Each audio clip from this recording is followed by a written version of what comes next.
Mister Gautam Adani का हुआ बहुत बड़ा लॉस। ये लॉस इतना बड़ा है कि इसका जो अमाउंट है आपकी स्क्रीन पे अवेलेबल है एक वक्त के लिए। इस अमाउंट में इतने ज़ीरो हैं कि हम काउंट ना कर सकें, लेकिन ये अमाउंट है 1,60,000 करोड़ रुपए।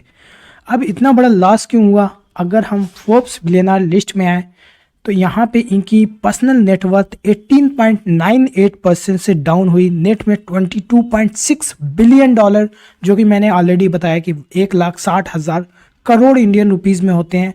और ये फोर्ब्स बिलियनर लिस्ट में एक ही दिन में तीसरे नंबर से 7वें नंबर पे लुढ़क गए।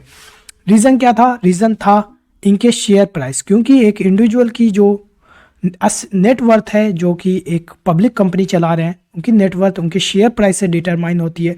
तो अदानी ग्रुप की 7-8 लिस्टेड कंपनीज़ हैं, वो सारे कंपनीज़ में लोअर सर्किट लगा था या फिर जो भी लिमिट होती है उसके आसपास ट्रेड कर रहा था।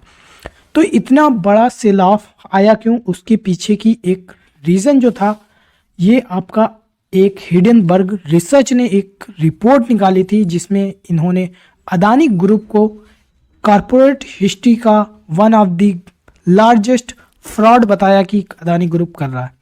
खैर, थोड़ा सा अगर हिस्ट्री में जाएं तो अदानी ग्रुप के जो भी शेयर हैं काफ़ी तेज़ी से बढ़े। एग्जाम्पल के लिए अगर हम अदानी ग्रुप की जो एक कंपनी है अदानी ग्रीन एनर्जी लिमिटेड, इसका शेयर प्राइस 5 साल पहले या 2018 में 28, 29, 30, 35, 40 रुपये के आसपास ट्रेड कर रहा था। ये शेयर 29 रुपये से बढ़ करके 3,000 रुपये हो गया, यानी 5 साल के अंदर 100 गुना की ग्रोथ, और अभी 50% डाउन हो गया है।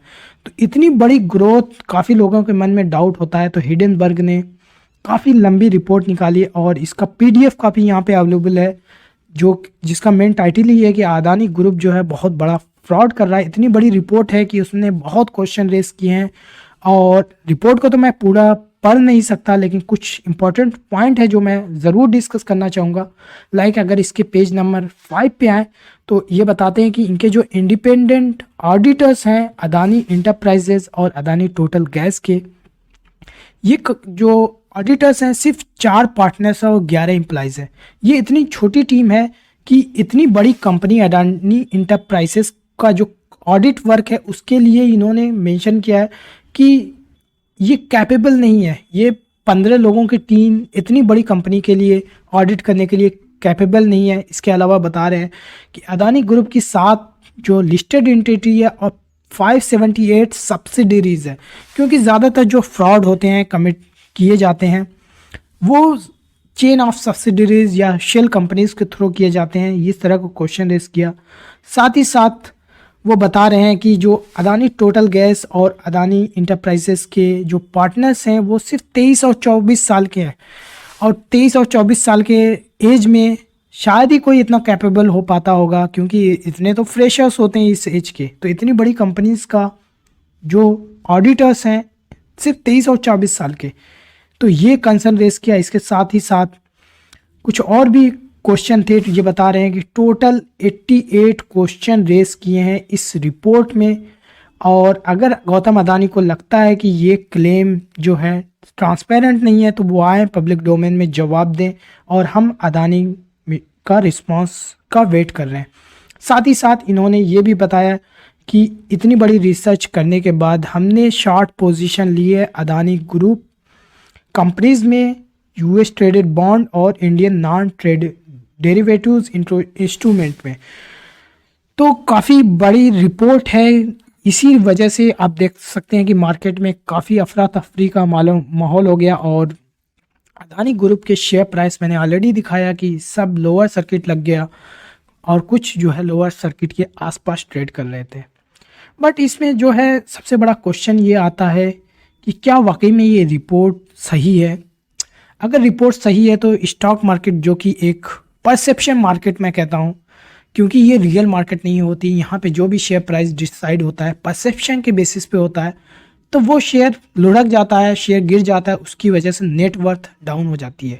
बट एक्चुअली में अगर देखा जाए तो किसी की जो है नेटवर्थ डिटरमाइन होती है शेयर प्राइस से, और शेयर प्राइस अगर ये रिपोर्ट अदानी ग्रुप अपने लाती है और एक एक क्वेश्चन को कहती है कि ये गलत है, ये गलत है, प्रूफ करती है, वैसे भी उन्होंने काम शुरू कर दिया इस पर, तो तो शेयर बाउंस बैक भी कर सकता है, बट इस टाइम पे ये रिपोर्ट जो है आप इसको पढ़ेंगे या फिर कोई डिटेल में इस वीडियो को पढ़ेगा, रिपोर्ट को पढ़ेगा, तब समझ में आएगा। बट हमारे पास तो जो सामने पढ़ा है वही देख सकते हैं, बट हम तो कुछ डिसाइड नहीं कर सकते क्योंकि हमारे पास एक्चुअल बस फैक्ट्स हैं, उसको हम पढ़ सकते हैं, बट एक्चुअल डिसीजन लेना काफ़ी टफ हो जाता है। ऐसे में इन्वेस्टर को समझ में नहीं आता कि क्या करें, तो शेयर को बेचना ही प्रीफर करते हैं। तो देख सकते हैं कि अडानी इंटरप्राइजेज का शेयर जो है एक ही दिन में 620 रुपये गिर गया, 18% का। इस तरह और भी सारे शेयर्स हैं उसमें गिरावट हुई, बट अडानी इंटरप्राइजेस का कंसर्न मेन था क्योंकि अडानी इंटरप्राइजेस का जो है एफपीओ आने वाला था, और एफपीओ जो है काफ़ी 20,000 करोड़ का अब तक का सबसे बड़ी पब्लिक ऑफरिंग हुई थी, और ये 3276 रुपये के आसपास इन्होंने पब्लिक ऑफर में निकाला था शेयर को ताकि फ़ंड रेज करें। और मुझे लगता है कि ये फ़ंड रेजिंग का प्लान तो फ्लॉप ही हो जाएगा, कहना काफ़ी मुश्किल है। तो ये रही, इस वजह से अडानी ग्रुप पे काफ़ी नुकसान हो सकता है। लेकिन जो बात है कि क्या एक्चुअल में नुकसान है, तो अगर किसी का शेयर प्राइस एक दिन नीचे जाता है तो नुकसान होता है, अगले दिन बाउंस बैक जाता है तो वो एक्चुअल में नुकसान नहीं होता। लेकिन हाँ, नुकसान है रेपुटेशन का, नुकसान है ये जो इनका एफपीओ आया था इसका नुकसान है। बट अगर बात करें पर्सनल नेटवर्थ की तो वो शेयर प्राइस के ऊपर डिपेंड करता है। अगर 15 दिन में, 1 महीना में सारी चीज़ें नॉर्मल हो गई, ये रिपोर्ट को लोगों ने ठुकरा दिया, तो शेयर प्राइस फिर भी बाउंस बैक कर सकता है। और जो लोग डर रहे हैं कि जो है मार्केट में पैनिक हो जाएगा, इंडिया डूब जाएगा, स्टेट बैंक डूब जाएगा, तो ऐसा कुछ सीन नहीं दिख रहा है फिलहाल। बट अगर वाकई में ये रिपोर्ट सही है और अडानी ग्रुप फ्रॉड कर रही है तो इसके कॉन्सिक्वेंसेस जो हैं काफ़ी डीप हो सकते हैं। साथ ही साथ एक और जो कंसर्न है काफ़ी लोगों का कि ये अडानी ग्रुप की जो भी कंपनीज है काफ़ी लोन लिए हुए हैं, और लोन लेने के लिए क्या करते हैं, पब्लिक जो बैंक होते हैं उसमें जो है गिरवी रखते हैं हम कुछ ना कुछ। तो ये अडानी ग्रुप की कंपनीज के ही शेयर गिरवी रखे गए हैं। तो यहाँ पे जो है आप देख सकते हैं कि अडानी पोर्ट्स के जो है 17.3% जो है प्लेज है शेयर्स। तो अगर शेयर गिरता है तो एक बैंक को चाहिए कोलेट्रल, और अगर कोलेट्रल जो वैल्यू गिरेगी तो बैंक क्या कर सकता है, इस शेयर्स को जो गिरवी रखे हैं उनको जो है मार्केट में बेच सकता है। तो इस वजह से जो कोलेट्रल जो कंपनी होती है जिसका एज ए कोलेट्रल या प्लेज होता है शेयर, वहाँ पे और ज़्यादा खतरा बना होता है। इसलिए हम पर्सनली मैं ऐसी कंपनी में इन्वेस्ट करना प्रीफर करता हूँ जिसका कोई भी शेयर प्लेज ना हो। इसके साथ कुछ और भी जो हिस्ट्री में अगर देखें तो यहाँ पे एक मसायोशी सन है जो सॉफ्ट बैंक, जो डिफरेंट टेक्नोलॉजी कंपनीज में इन्होंने पेटीएम में इन्वेस्ट किया, ओयो में किया, अलीबाबा में इन्वेस्ट किया था। तो ये जो कंपनीज है इनकी सॉफ्ट बैंक, इसने ये इन्वेस्टमेंट होल्डिंग कंपनी है। इसका भी एक दौर में ईयर 2020 में बात किया जाए तो इसका शेयर प्राइस जो होता था 30,333 रुपये का JPY था, जो भी करेंसी है। इतना बड़ा शेयर प्राइस लुढ़क करके ये 372 रुपये का आ गया था।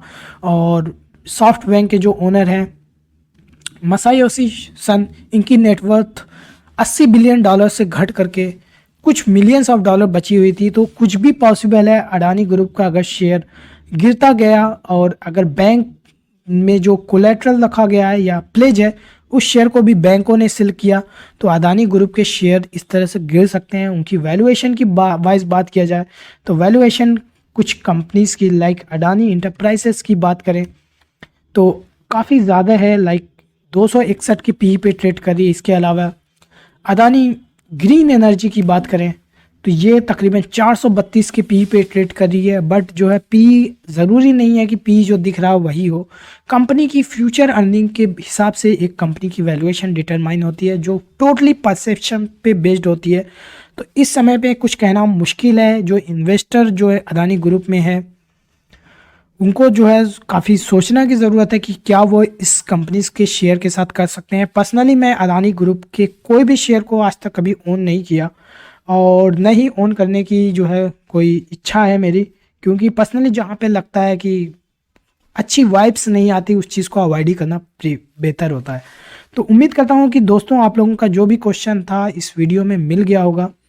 साथ ही साथ कोई कमेंट में जो क्वेश्चन हो वो लिख सकते हैं, और हाँ, चैनल को सब्सक्राइब कर लीजिए ताकि इस तरह के और भी स्टॉक मार्केट से, वैल्यूएशन से रिलेटेड, बिजनेस की, इंडिविजुअल स्टॉक की एनालिसिस से रिलेटेड मैं वीडियोस लाता रहता हूँ। And thank you for watching.